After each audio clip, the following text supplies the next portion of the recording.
سیدنا امام حسین علیہ السلام کربلا کے اندر دفن ہے، امام زین العابدین، امام باقر، امام جعفر صادق، یہ 3 ہستیاں مدینہ میں جنت البقیع میں دفن ہیں۔ اس کے بعد امام موسیٰ کاظم، وہ کاظمین عراق میں دفن ہیں۔ پھر ان کے شہزادے امام علی رضا مشہد ایران میں دفن ہیں۔ پھر آگے ان کے شہزادے امام محمد نقی، وہ پھر کاظمین کے اندر دفن ہیں۔ پھر ان کے شہزادے امام تقی، وہ بھی عراق میں ہیں،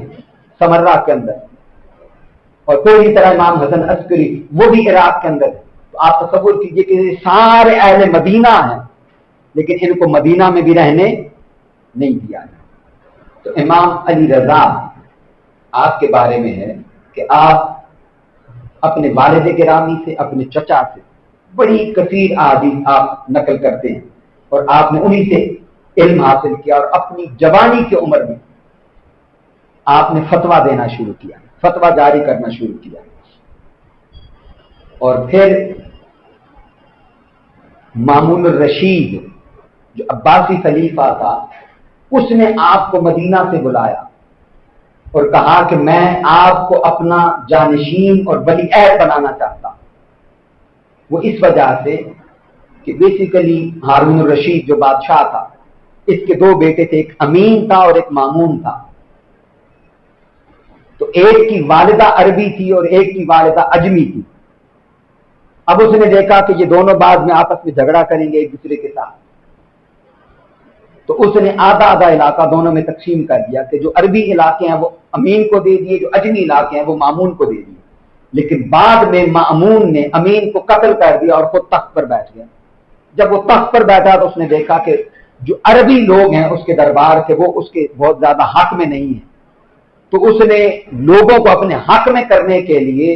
امام علی رضا کو مدینہ سے بلا کر توس کے اندر بلایا۔ یہ جو آج ایران میں جس کا نام مشہد ہے، اس کا اصل جگہ کا نام ہے توس، کوئیں کے ساتھ۔ یہاں بلایا آپ کو،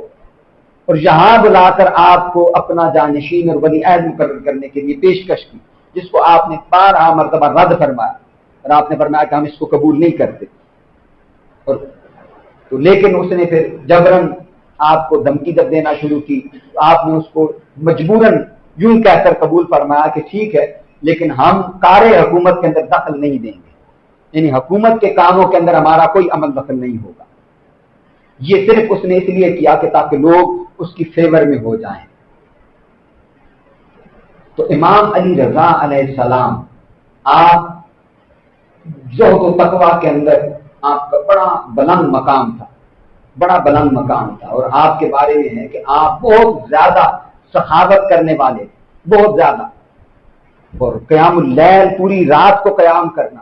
اور زہد و تقویٰ کا عالم یہ ہے کہ آپ کثرت کے ساتھ روزے رکھا کرتے تھے۔ تو آپ کے بارے میں بڑی معروف ایک روایت عرض کر رہا ہوں، جس کو سنن ابن ماجہ میں امام ابن ماجہ نے بھی نقل کیا، یہ حدیث مبارکہ، اور اس کو اعلیٰ حضرت خواجہ بلیری رحمۃ اللہ علیہ نے ایک واقعہ کے ساتھ نقل کیا ہے۔ یعنی سنن ابن ماجہ میں یہ صرف حدیث مبارکہ، لیکن اعلیٰ حضرت خواجہ بلیری نے اس کا پورا واقعہ نقل کیا، اور وہ یہ ہے کہ جب آپ سفر کر کے یہاں ایران میں تشریف لائے، تو کیونکہ وہ محدثین کا دور تھا، اور جتنے ہمارے محدثین ہیں یہ کثیر تعداد میں ایران سے پیدا ہوئے، تو وہ بڑے کثیر محدثین، ائمہ، علماء، وہ آپ کی بارگاہ میں جمع ہوئے آپ کی زیارت کے لیے، آپ کا چہرہ دیکھنے کے لیے، اور آپ اتنے حسین تھے کہ آپ اکثر اپنے چہرے پر کپڑا ڈال کر رکھتے کہ آپ اپنے چہرے کو ظاہر نہ فرماتے۔ یہ امام علی رضا کی میں بات کر رہا ہوں۔ اور ادھر یہ ایک اور واقعہ مجھے یاد ہے، میں وہ بھی عرض کر دیتا ہوں کہ جب معاملہ ہوا تو اس موقع کے اوپر روایات میں آتا ہے کہ آپ نے بہت خوبصورت لباس پہنا ہوا، اور بہت خوبصورت آپ نے نعلین یعنی جوتا مبارک بھی بہت خوبصورت اور بڑا عالی شان جوتا پہنا ہوا تھا۔ تو کسی نے کہا کہ آپ کے بارے میں لوگوں کا دعویٰ تو فقر کا، زہد کا اور تقویٰ کا ہے، لیکن آپ کا تو صرف جوتا دیکھا جائے تو یہی بڑا قیمتی ہے، بڑا بلند پایا ہے۔ آپ نے فرمایا اس لیے کہ یہ جو بادشاہ لوگ ہیں یہ ہمیں جب اپنے پاس بلاتے ہیں اور یا ہمارے پاس آتے ہیں تو ہم جوتا اتنا قیمتی اس لیے پہنتے ہیں کہ ہمارے لباس اور چہرے سے بھی پہلے ان کی نگاہ ہمارے پاؤں پر پڑنی چاہیے، یہ ہمارے قدموں کی طرف دیکھتے رہیں اور حیران ہوتے رہیں، اور ان کو یہ حاجت ہی نہ پیش آئے کہ یہ ہمارے چہرے کی طرف بھی دیکھ سکیں۔ تو لوگوں نے آپ کی بارگاہ کے اندر درخواست کی کہ آپ ہمیں اپنے چہرے کی ایک زیارت کروائیں اور اپنا چہرہ دکھائیں۔ تو یہ ان میں بڑے کبیر محدثین میں امام ابو زرع رازی تھے، امام محمد بن اسلم توسی تھے، اور اس کے علاوہ بڑے دیگر محدثین یہ موجود تھے۔ تو انہوں نے کہا کہ ہمیں اپنا چہرہ بھی دکھائیے۔ جب آپ نے اپنا چہرہ دکھایا تو اب انہوں نے عرض کی کہ آپ ہمیں کوئی آقا صلی اللہ علیہ وسلم کی حدیث مبارکہ روایت کیجیے۔ تو اب امام علی رضا علیہ السلام نے جو حدیث مبارکہ روایت کی، اس حدیث کی سند سنیے گا۔ آپ نے فرمایا کہ حدثنی ابو موسیٰ القاظم، مجھ سے یہ حدیث روایت کی ہے میرے والد موسیٰ کاظم نے، ان ابی ہے، اور وہ روایت کرتے ہیں اپنے والد سے، اور پھر فرمایا کہ وہ روایت کرتے ہیں محمد الباقر سے، وہ ان ابی، اور وہ روایت کرتے ہیں اپنے والد زین العابدین سے، اور وہ روایت کرتے ہیں اپنے والد سیدنا امام حسین سے، اور وہ روایت کرتے ہیں حضور مولا کائنات سے، اور وہ روایت کرتے ہیں، اور حضور مولا کائنات کیا فرماتے ہیں سنیے، امام علی رضا فرماتے ہیں کہ حضور مولا کائنات فرماتے حدثنی حبیبی وقرۃ عینی، آپ فرماتے ہیں مجھ سے روایت کیا اور مجھے یہ حدیث بیان کی میرے محبوب اور میری آنکھوں کی ٹھنڈک محبوب خدا صلی اللہ علیہ وسلم۔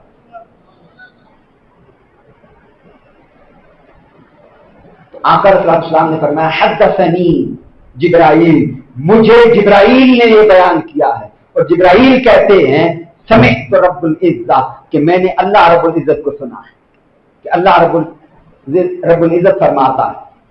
اور وہ کیا فرماتا ہے؟ اللہ رب العزت فرماتا ہے یقول لا الہ الا اللہ، کہ لا الہ الا اللہ یہ میرا قلعہ ہے، اور جو اس قلعے کے اندر آ جاتا ہے اللہ رب العزت فرماتا ہے کہ میں اس کو عذاب سے امان اور پناہ دے دیتا۔ اب اس کے بارے میں ابن ماجہ نے بھی اس کو نقل کیا ہے، اور امام ابو زرع رازی نے بھی اس کو نقل کیا ہے، اور اس کو امام احمد بن حنبل کے شہزادے عبداللہ بن احمد بن حنبل نے بھی اس کو روایت کیا۔ یہ میں صرف فتاوی رضویہ سے آپ کو نقل کر رہا ہوں۔ وہ فرماتے ہیں کہ جب یہ حدیث مبارکہ امام علی رضا نے نقل کی، تو جب اس حدیث کو نقل کرنے والے اور لکھنے والے لوگوں کو گنا گیا تو ان کی تعداد 20,000 تھی، جو امام علی رضا کی حدیث سننے کے لیے یہاں پر جمع ہوئے۔ اور پھر آگے امام احمد بن حنبل فرماتے ہیں کہ یہ جو پوری سند ہے، اس سند کو کہتے ہیں سلسلہ الذہبیہ، سنہری چین اس کو کہتے ہیں، سنہری چین، ذہب کہتے ہیں سونے کو، سلسلہ الذہب، سنہری چین اس کو کہتے ہیں۔ وہ کہتے ہیں کہ یہ جو سنہری چین ہے، سلسلہ الذہب ہے، اس کو اگر کسی مجنوں یعنی جس کی عقل چلی جاتی ہے، جو پاگل ہو جاتا ہے، ائمہ اہل بیت کے یہ نام اگر اس پر پڑھ کر دم کر دیے جائیں تو اللہ رب العزت اس کو افاقہ اور شفا عطا فرماتا ہے۔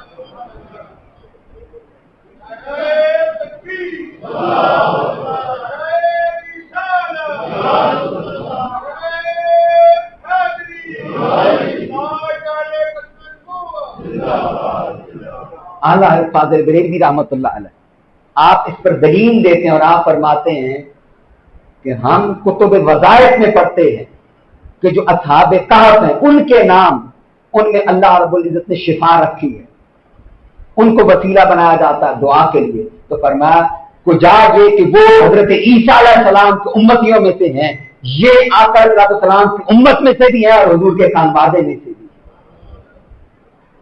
تو یقیناً اللہ رب العزت نے ان کے ناموں کے اندر شفا رکھی۔ تو یہ ائمہ اہل بیت کے جو نام ہیں، 12 نام ہیں، یہ خود بھی یاد کرے، اپنے بچوں کو بھی یہ نام یاد کروائیں۔ جو میں نے گفتگو کے آغاز میں بات کی، جو دوست بعد میں آئے ہیں وہ چلے ریکارڈنگ سن لیں گے کہ یہ صرف اہل تشیع کے امام، یہ میں نے اس لیے حدیث مبارکہ نقل کی یہ ہم اہل سنت کے امام، ان کے نام ہمیں یاد ہونے چاہیے۔ وہاں حضور مولا کائنات سے لے کر اور حضرت امام حسن عسکری تک، امام مہدی تک، اور میں نے جیسا کہ عرض کیا کہ ہمارے عقیدے میں حضرت امام مہدی نے قرب قیامت میں پیدا ہونا، تو ان کے نام گھروں کے اندر لکھ کر رکھیں، اپنی دکانوں پر لکھ کے رکھیں۔ اللہ رب العزت آپ کو برکت بھی عطا فرمائے گا، آفات و بلیات سے بھی محفوظ فرمائے گا۔ اپنے بچوں پر یہ نام پڑھ کر دم کرو، پھر دیکھیں اللہ رب العزت ان کے علم، معرفت اور ذہانت میں کتنا اضافہ فرماتا ہے۔